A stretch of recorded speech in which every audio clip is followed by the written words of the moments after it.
Assalamu alaikum students. Today we are going to study about prepositions and types of prepositions. Okay.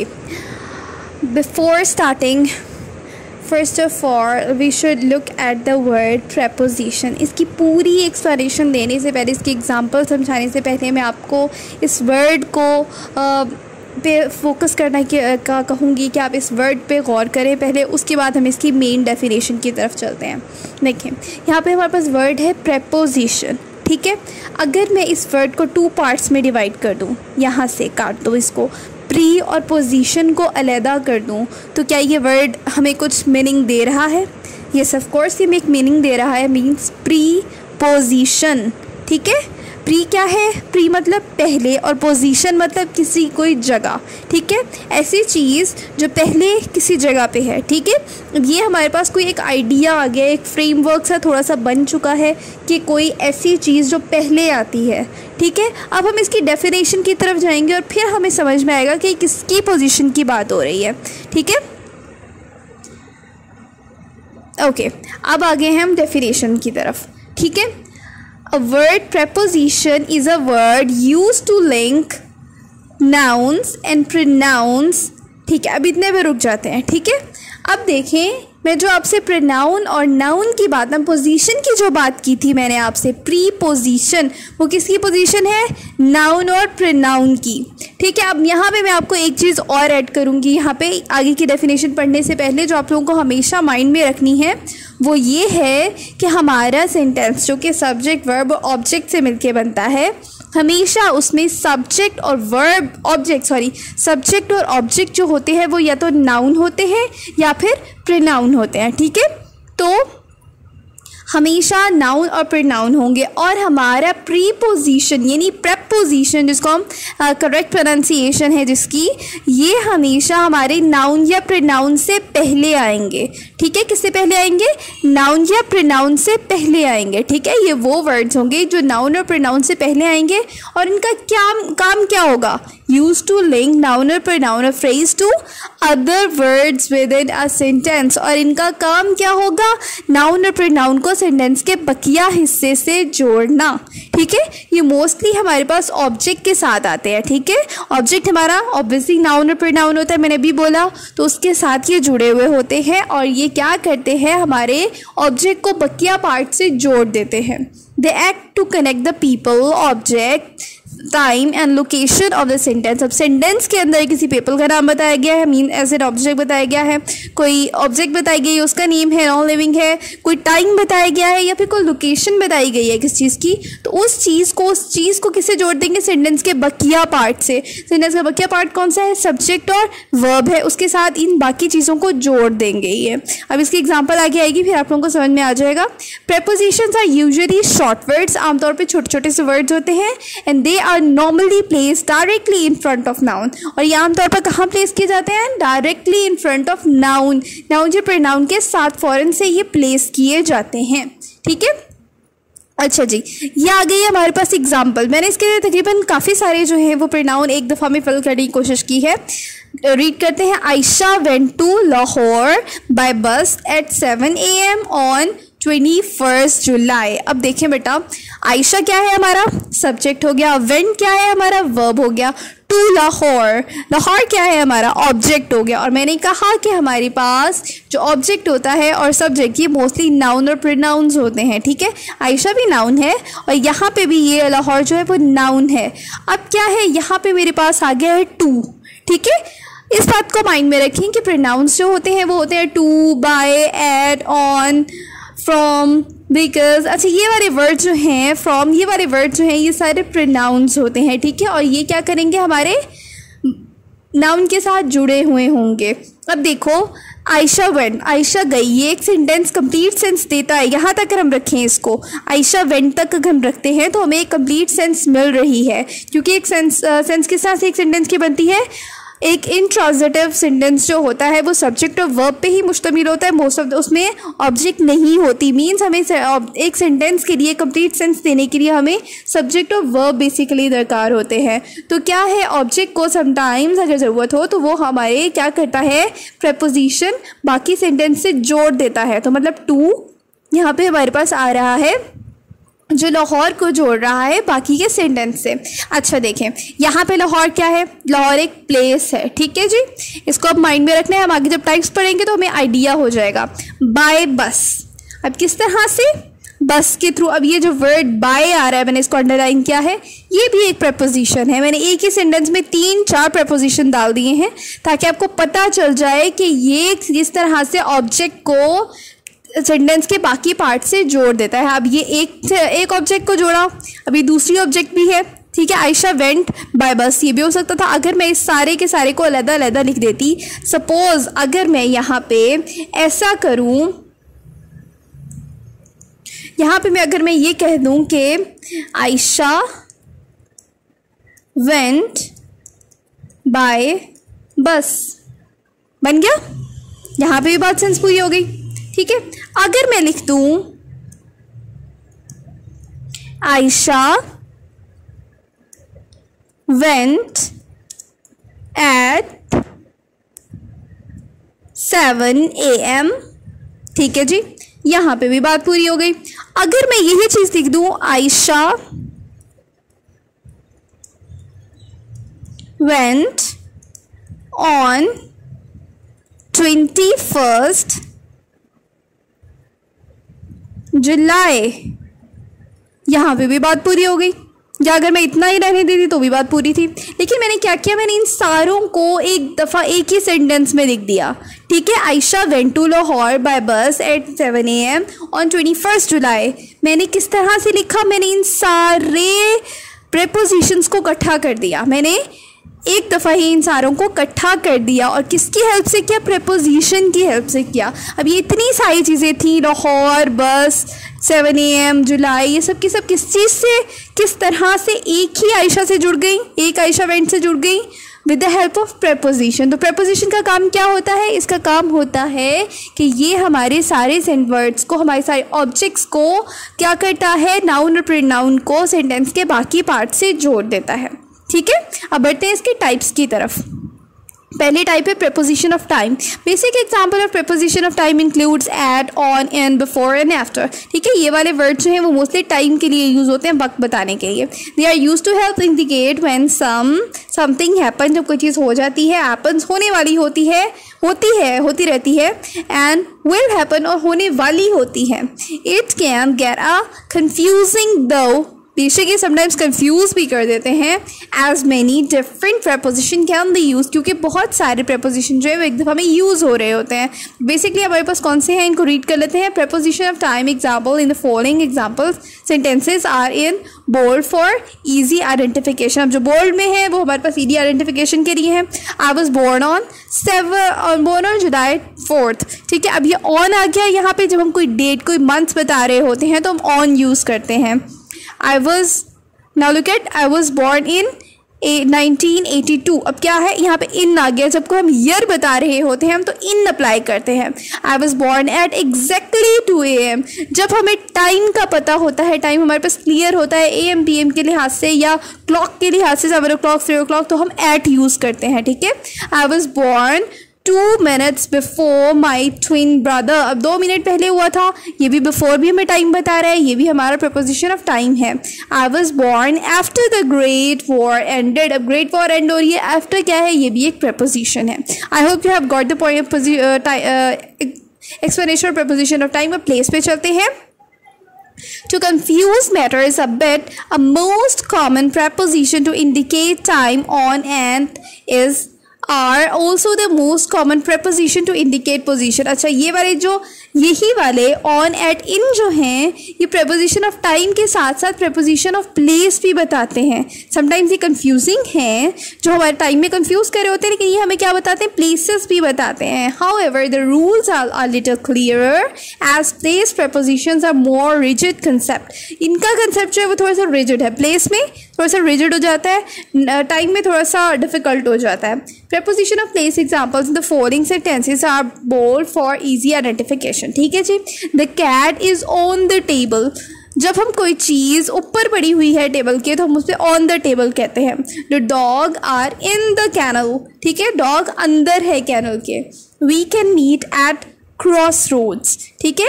अब ये किसी जगह पे मिलने की बात हो रही है तो एट क्रॉस रोड्स आ गया, ठीक है। Place preposition of place time clear हो, टाइम भी क्लियर हो चुका है और प्लेस भी क्लियर हो चुका है। अब हम बढ़ते हैं अपने नेक्स्ट प्रपोजिशन की टाइप पर, कंपाउंड प्रपोजिशन। अच्छा, कंपाउंड प्रपोजिशंस जो होते हैं ना बेटा, ये बेसिकली हमारे पास टू प्रपोजिशंस को इकट्ठा करके एक बनाया गया होता है, उसको हम कंपाउंड कहते हैं। कंपाउंड मतलब जुड़ा हुआ, ठीक है। अब देखते हैं इसकी definition. A preposition can also come in 2 words or 3 words combination which is called compound preposition. A compound preposition function as a single preposition. आगे समझ वही बात जो मैंने पहले बताई है। It consists of two words such as according to, because of, different from, due to and instead of. अब देखिए ये सारे वर्ड जो है दो prepositions हैं और ये इकट्ठे हुए हैं। Example of 3 word compound preposition are, अब 3 words भी होते हैं sometimes, as far as, in addition to, in front of and in spite of, ठीक है जी। अच्छा, अब आप लोग कहेंगे कि टीचर ये हमने तीनों टाइप्स पढ़ ली, हम लोगों ने प्रीपोजिशन ऑफ टाइम भी पढ़ लिया, इसमें इन ऑन एट पढ़ लिया, उसके बाद हमने प्रीपोजिशन ऑफ प्लेस पढ़ी, ऑन एट वगैरह ये वाले वर्ड भी पढ़ लिए और कंपाउंड भी पढ़ लिया, ये डिफरेंट ये इकट्ठे थे। तो टीचर हम लोग जब पेपर में करने लगते हैं, मोस्ट ऑफ द स्टूडेंट्स का 9th क्लास में मोस्ट ऑफ द स्टूडेंट्स का एक क्वेश्चन होता है कि टीचर जब ये सारे इकट्ठे आते हैं तो हमें समझ नहीं आता, क्योंकि अलग-अलग से मतलब इस तरह से पेपर में MCQ की फॉर्म में आते हैं तो हमें समझ नहीं आ रहा होता कि हम इसको किस तरह से आइडेंटिफाई करें। उसके लिए मैंने आपके लिए या आप ही के बुक से पेज को मैंने एक पिक्चर यहाँ पे ऐड की है, ये आई होप आप लोगों को क्लियर हो। यूजेस ऑफ प्रोनाउन, ठीक है। अब हम यहाँ पे ये चीज़ देखें कौन सा प्रोनाउन जो है किस टाइमिंग में most of the time use होता है। अब देखें यहाँ पे है एट और इन। एट को हम किस सिचुएशन में यूज़ करेंगे और इन को किस सिचुएशन में यूज़ करेंगे। अगर हम लोग प्लेस वाला करें, अगर हम प्रपोजिशन प्लेस में आ रहा है, प्लेस के अंदर एट और इन आ रहा है तो हम किस तरह से पुट करेंगे। जब हम लोग किसी कंट्री, बड़े कंट्री की बात करेंगे तो हम वहाँ पे इन का जिक्र करेंगे, हम इन लगाएंगे, ठीक है। और फॉर एग्जाम्पल बिग सिटीज़ और टाउन, फॉर स्मॉल सिटीज़, जबकि छोटे शहरों के लिए या टाउन के लिए हम लोग इन एट यूज़ करेंगे, ठीक है। जिस तरह से अब यहाँ पे आपको दिख रहा होगा अली लिव्स एट गुलबर्ग, ठीक है। गुलबर्ग एक छोटा इलाका है, उसमें हमने एट लगा दिया, जबकि इन लाहौर, लाहौर जो है वो एक बड़ा है, गुलबर्ग लाहौर के अंदर वाक़या है, तो यहाँ पे इन लग गया और यहाँ पे एट लग गया, ठीक है। अब इस चीज़ को माइंड में रखना है कि जब भी कभी हमारे पास इन और एट आ रही हो, ऑप्शंस में गिवन हो और एक ऐसा सेंटेंस हो जिसके अंदर एक छोटा टाउन भी गिवन हो, बड़ा टाउन भी गिवन हो, तो बड़े के साथ इन लगाना है और छोटे के साथ एट लगाना है, ठीक है। जैसे आई लिव एट चोलिस्तान, ठीक है जी। अब अगर हमारे पास टाइम का जिक्र है, ऑन एट इन आ रहा है, तो फिर हम क्या करेंगे। ऑन हम लगाएंगे for date and day, date और डेट के लिए हम लोग ऑन लगाएंगे। For noon, time and night, अगर नून मतलब मॉर्निंग, आफ्टरनून, इवनिंग, आफ्टरनून या फिर गुड नाइट पर वर्ड्स आ रहे हैं तो फिर हम लोग एट लगाएंगे, ठीक है। जबकि कोई मंथ का जिक्र होगा तो फिर हम लोग क्या करेंगे, इन लगाएंगे। सॉरी, ये मैंने मॉर्निंग इवनिंग यहाँ बोल दिया, एट में बोल दिए, नाउन में आने थे ये लोग, ठीक है जी। अभी हम लोग यहाँ पे आ जाते हैं एग्जाम्पल्स की तरफ। I went there on 23rd March. अब देखो ऑन 23rd मार्च हमने यहाँ पे जिक्र किया था ना, फॉर डेट एंड टाइम, ठीक है जी। डेट है 23rd मार्च, ठीक है। I take tea at noon, अब नून आ गया तो एट आएगा, ठीक है जी, क्योंकि हम एग्जैक्ट टाइम हमें प्रॉबेबली पता है। मैंने ये बात पीछे भी बोली थी, अगर हमें टाइम एग्जैक्टली पता हो तो भी हम क्या करते हैं, हम लोग एट लगाते हैं, ओके। अब देखते हैं the office closes at night. अब देखें यहाँ पे नाइट आ रहा है तो भी हम लोग एट लगा रहे हैं। और the I met him in the afternoon, ठीक है जी। यहाँ पे भी आपको क्लियर हो गया, आफ्टरनून इन आ गया, सही है जी, okay. Then till and by, till और बाय हम कहाँ लगाते हैं, at the completion of fix time. जब एक टाइम हमारा कंप्लीट हो गया तब हम टिल लगा रहे होते हैं। और बाय कब लगाते हैं, आफ्टर और बिफोर द फिक्स टाइम, ठीक है। एक फिक्स टाइम जब क्लियर टाइम ख़त्म हो गया तो फिर हम लोग टिल लगाएंगे, और जब भी काम रहता है पहले या बिफोर करना है, आफ्टर या बिफोर करना है, तो फिर हम लोग बाय लगाएंगे, ठीक है। I waited for him till 4 o'clock। ठीक है, अभी देखो यहाँ पे क्या है, टाइम जो है वो ख़त्म हो चुका है। वो बंदा कह रहा है कि मैंने इंतज़ार किया था 4 बजे तक, टाइम जो है वो मुकम्मल हो चुका है। क्या हो चुका है? मुकम्मल हो चुका है। जबकि इस वाली एग्जाम्पल में देखो, He will reach here by 4 o'clock। अब ये टाइम काम ख़त्म नहीं हुआ है। ये बात हमने बोली थी, बिफोर और आफ्टर की बात हो रही है, पहले होगा या बाद में होगा, अभी काम ख़त्म नहीं हुआ है, तो हम वहाँ पे बाय लगाएंगे। ठीक है, आई hope you have got the idea. अब हम अमंग और बिटवीन की तरफ चलते हैं। अमंग बिटवीन किस में लगाएंगे? 2 पर्सन्स और थिंग में। अमंग किस में, बिटवीन किस में लगाएंगे? 2 पर्सन्स और 2 चीज़ों के दरमियान में, जब हमें मुकाबला करना होगा, कंपेयर करना होगा। जबकि अमंग जो है कंपेयर नहीं, इनफैक्ट जब हम 2 चीज़ों की बात करेंगे तो हम बिटवीन लगाएंगे। जब अमंग की बात करेंगे तो काफ़ी सारी चीज़ों की बात कर रहे होंगे। अब देखो, he distributed the mangoes among the boys. अब बॉयज़ काफ़ी सारे हैं, उनके दरमियान हम अमंग लगा देंगे। Distributed these pens between 2 brothers. अब 2 भाइयों की बात हो रही है तो बिटवीन लगा दिया। इन और आफ्टर, अगर हम लोग टाइम पीरियड की बात करें तो इन और आफ्टर कैसे लगाएंगे? For period in future. अगर फ्यूचर की बात करेंगे तो हम इन लगाएंगे, और अगर हम पीरियड पास्ट की बात करेंगे तो हम लोग आफ्टर लगाएंगे। He will return in a month. वो आ जाएगा महीने में। ठीक है, जबकि अगर हम लोग बात करें, I return from Lahore after a month. 1 महीने के बाद मैं वापस आऊँगा लाहौर से। ठीक है, अब आफ्टर और बिहाइंड, अगर हमारे पास टाइम के लिए आ रहे होंगे आफ्टर और बिहाइंड। अच्छा जी, बिफोर फॉर टाइम, टाइम के लिए आफ्टर लगाएंगे, और अगर प्लेस होगी तो उसके लिए बिहाइंड लगाएंगे। He came after a month. He was sitting behind the table. ठीक है, देन हमारे पास आ रहे हैं बाय और विद। बाय किसके साथ? अच्छा, बाय हमने ऊपर भी पढ़ा था। बाय कहाँ पे हमने यूज़ किया था? आफ्टर बिफोर के लिए, लेकिन वहाँ पे टाइमिंग की बात थी, यहाँ पे चीज़ों की बात है। For the person who does work, जो काम कर रहा है। A lion was killed by Ali. ठीक है, अली जो है वो काम करने वाला है। यहाँ पे काम करने की बात हो रही है, यहाँ टाइम की बात नहीं हो रही है। अगर टाइम की बात होगी तो बाय, आफ्टर और बिफोर की वाले सेंटेंसेस में लगेगा। ठीक है, और विद क्या आएगा? विद जो है वो किसी इंस्ट्रूमेंट के यूज़ पे लगाया जाएगा। ठीक है, he killed a snake with a stick. ठीक है, अच्छा जी, देन हमारा बिसाइड्स एंड बिसाइड। ठीक है, ये तो हमारे पास इडियम्स की तरह हो गए, पेयर ऑफ वर्ड्स की तरह हो गए, sorry. Besides means nearer to, और बिसाइड मीन नियरर टू, और besides mean other than, more than. ठीक है, अब इन दोनों का मीनिंग याद रखना है। एक का है नियरर टू और एक का है मोर देन और near than, other than, sorry. He was sitting beside me, मेरे साथ ही बैठा हुआ है। नियरर टू मतलब करीब ही बैठा हुआ है। जबकि दूसरा वाला जो है वो क्या है? मोर देन की one than. Besides a pen I bought some pencils also. Pen के अलावा मैंने क्या किया है? मैंने पेंसिल्स भी ख़रीदी हैं। The last one is upon, into, to, on, in, at. ठीक है, ये सारे अगर टाइम के लिहाज से आ रहे हैं तो फिर हम क्या करेंगे इनको? On, in, at for inactive thing, sorry time के लिहाज से नहीं, कुछ चीज़ों के लिहाज से आ रहे हैं। तो inactive thing, the dog jumped upon the table, sorry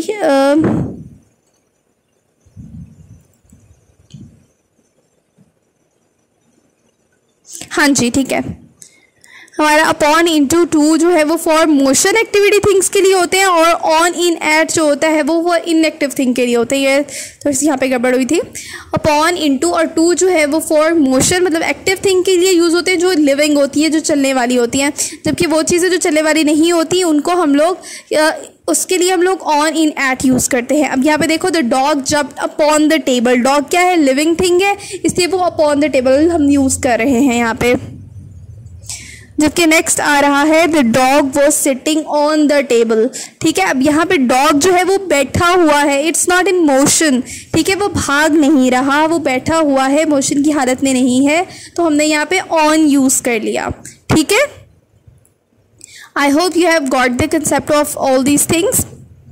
अब हम चलते हैं अपनी बुक एक्सरसाइजेस की तरफ। ठीक है जी, हाँ जी, सबसे पहले चैप्टर नंबर 4 के अंदर पेज नंबर 42 के ऊपर हमारे पास प्रपोजिशन ऑफ टाइम गिवन है। यहाँ पे वही चीज़ें जो मैंने पीछे रिपीट की हैं वही चीज़ें यहाँ पर मौजूद हैं। अब आपको क्या करना है? This is your homework. Identify the preposition in the paragraph 3 and 4 of the unit. This is your homework जो आपको काम में अपने करके दिखाना है मुझे. Fill in the blank with a suitable preposition given. ठीक है, अब ये भी आपका वर्क है. The Rasul सल्लल्लाहु अलैहि वसल्लम migrated dash Mecca to Medina. अब ये क्या आएगा, ये आप लोगों ने पढ़ा है अभी अभी मैंने समझाया है, ये आप लोगों ने खुद से सॉल्व करना है and you have to send me. Okay, अच्छा, और अगर आपको कोई भी क्वेश्चन है रिगार्डिंग समझने के लिहाज से तो फिर आप लोग मुझसे कमेंट में भी पूछ सकते हैं. और दो students who are having my contact number they can contact me. अच्छा, अब ये वाली भी एक्सरसाइज आपने करनी है और ये वाली भी. यहाँ टाइम के लिहाज से है, ये प्लेस के लिहाज से था और ये टाइम के लिहाज से है. ठीक है, ओके जी. और इसके अलावा हमारी टेक्स्ट बुक में एक और जगह पे प्रपोजिशंस आ रहे हैं और ये है underline the preposition of place in the pome. हमें पोम कौन सी है, ये डैफोडिल्स है. ठीक है, पेज नंबर 57 पे ये भी आपका होमवर्क है. ठीक है जी, आपने अंडरलाइन करने हैं प्रपोजिशंस को, प्रपोजिशन ऑफ प्लेस को डैफोडिल्स पोम के अंदर से. ठीक है, देन हमारे पास कंपाउंड प्रपोजिशंस आते हैं. इसकी डेफिनेशन में मैं भी अभी आपको अच्छी तरीके से समझा चुकी हूँ. तो और इसके यहाँ पे एक्सरसाइज गिवन है, पेज नंबर है हमारा 100 पेज नंबर चैप्टर 9 के अंदर ही कंपाउंड प्रपोजिशन मौजूद हैं. ये एक्सरसाइज भी आप लोगों को सॉल्व करनी है.